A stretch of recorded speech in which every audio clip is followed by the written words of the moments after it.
Question 3. Daria will go first. Repealing Obamacare. Representative Joe Courtney voted, of course, for Obamacare despite most everybody's vote, or certainly everybody in this room's protest. Congressman Ron Paul of Texas recently introduced 2 new bills to remove the mandate to purchase health care and to repeal Obamacare. How would you address Obamacare constitutionally? The first thing I would say is this is the first time that American citizens are going to be required to purchase a product from a private company in America and then pay a penalty if they don't. That's wrong. It's unconstitutional. I believe that this bill will be overturned in the Supreme Court. I hope it sincerely is overturned. That'll give us a chance to start anew, and there are a lot of things that we can do. We need to center any new health care reform on the patient, not on the government. It's going to be critical that we stand up and talk in Congress about tort reform, something the Democrats don't want to hear about from us.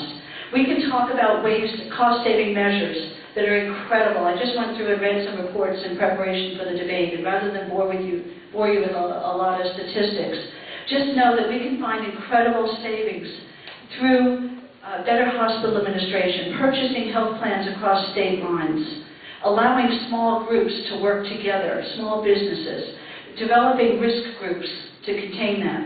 We need to stop these mandates that the federal government is putting on the states. Everyone in the state of Connecticut that has insurance, whether they're male or female or age 1 or 90, makes sense. I believe you need a certain level of government involvement and regulation in this country, but not to that point. There's a lot that we can do, but we need to get new congressional representatives down in Washington who are willing to open this question up to a true discussion. There's no separate bill. I'm not going to remember what that's, 30 seconds? Okay. We've got signals over here, and I'm not sure of all the signals. I have to remember that's 30 seconds. There's all kinds of things that we can do, but we need to be open, and the current Congress is not open. Doug? Doug, can you hold the mic a little closer, too? Sure. To answer the question, yes, I would absolutely support a bill to repeal the health care bill. That bill is blatantly unconstitutional, in my opinion. It forces people to buy a service or product for the first time in history. And it also has nothing to do with the cost of health care. It's about insurance. It's an insurance bill. It's a bill designed to get government into the health insurance business even more than it already is. What we need are reasonable strategies to decrease the cost of health care, not a massive insurance bill. There are a lot of good proposals out there by a lot of different people. Many of them are to foster an environment where healthcare providers compete with each other. Also, does anybody in this room have any idea what their healthcare really costs? No, because insurance pays for it most of the time. The only people who know are the people who don't have insurance.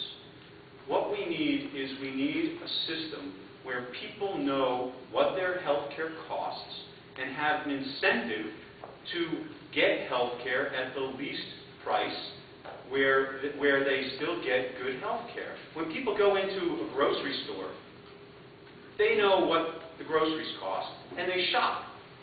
If somebody else was paying for the groceries and it didn't matter what they cost, you just fill up your cart and go out. You wouldn't care. Well, that's what's happening.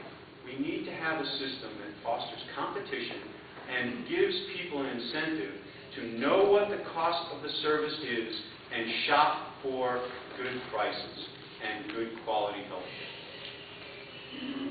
Thank you, Doug. All right.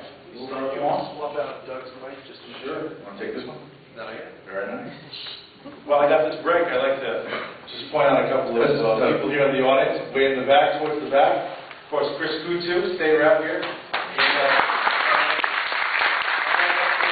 Rob Simmons, of course.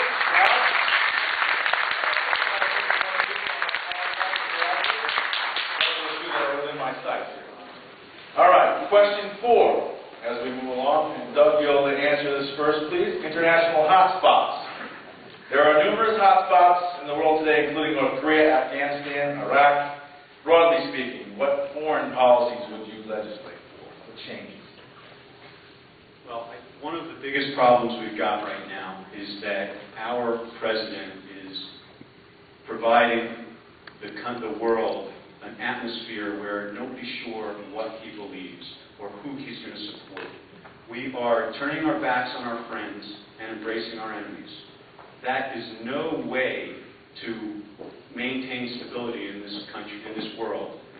The Middle East, the treatment that Benjamin Netanyahu got from our president was disgraceful. What we need is to support Israel and to make sure everybody around Israel knows that we support them. Right now, there are countries that are trying to test our resolve with trying to break the blockade of Gaza. That would not have happened if Barack Obama had just stood up and said, Israel is our ally. Israel has always been our ally. It always will be our ally. We are going to support Israel. This whole thing with the flotilla trying to break the blockade would never have happened. Same with North Korea. We're being a bit ambiguous as to what's going on, whether we're going to step in or whether we're not. Now North Korea has just sunken a South Korean ship. There's a lot of things going on, in my view, because we're not standing up and being clear as to who we support and who we do not support. All right. First of all, I would say I'm proud to be an American, and I'm proud for my government to stand up and to help other nations around the world to bring democracy to people. But I do not believe that we should be a world policeman. That is not our job and our duty. I do think that we need to stand up for Israel, a democracy in the Middle East. We need to stand up strongly against those nations who would destroy our American way of life. And that includes any of the radical jihadist nations, the North Korean government intent on undermining the U.S. by selling arms to countries that they shouldn't be selling arms to. Any nation state that's going up against us incorrectly in trade matters, no matter what the area, we need to stand up and be strong. We are the United States, the world leader, and we are a strong people. We can do this. We do not need to have a president who is going around making excuses for us.